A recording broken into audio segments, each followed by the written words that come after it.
Remue ménage. Remue ménage.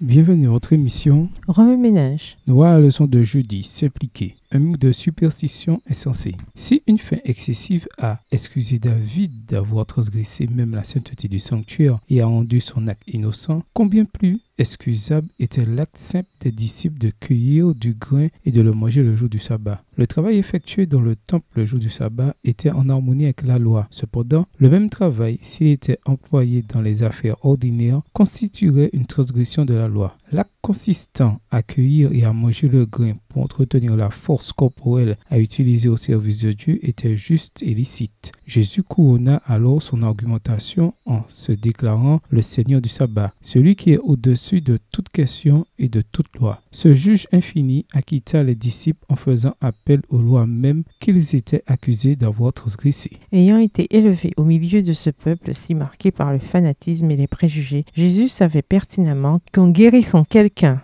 le jour du sabbat, il serait considéré comme un transgresseur de la loi. Il savait que les pharisiens s'indigneraient de tels actes et chercheraient ainsi à influencer le peuple contre lui. Il savait qu'ils utiliseraient ces œuvres de miséricorde comme de puissants arguments pour influencer l'esprit des masses, qui avaient été liés toute leur vie par les restrictions et les exactions juives. Néanmoins, cette connaissance ne l'empêcha pas de briser le mur insensé de la superstition qui barricadait le sabbat et d'enseigner aux hommes que la charité et la bienveillance étaient permises tous les jours. Extrait du livre The Signs of the Times, daté du 30 novembre 1876, écrit par Ellen G. White. Remue ménage. Suite à l'étude d'Exode 20, versets 8 à 11, que pouvez-vous faire pour donner plus de sens au sabbat et à tout ce qu'il symbolise? Comment le fait de connaître l'objectif de Dieu pour le sabbat change-t-il votre vision de ce saint jour? Révisez le verset à mémoriser. En quoi s'est-il appliqué à votre vie cette semaine? Au revoir. Et à demain si Dieu veut.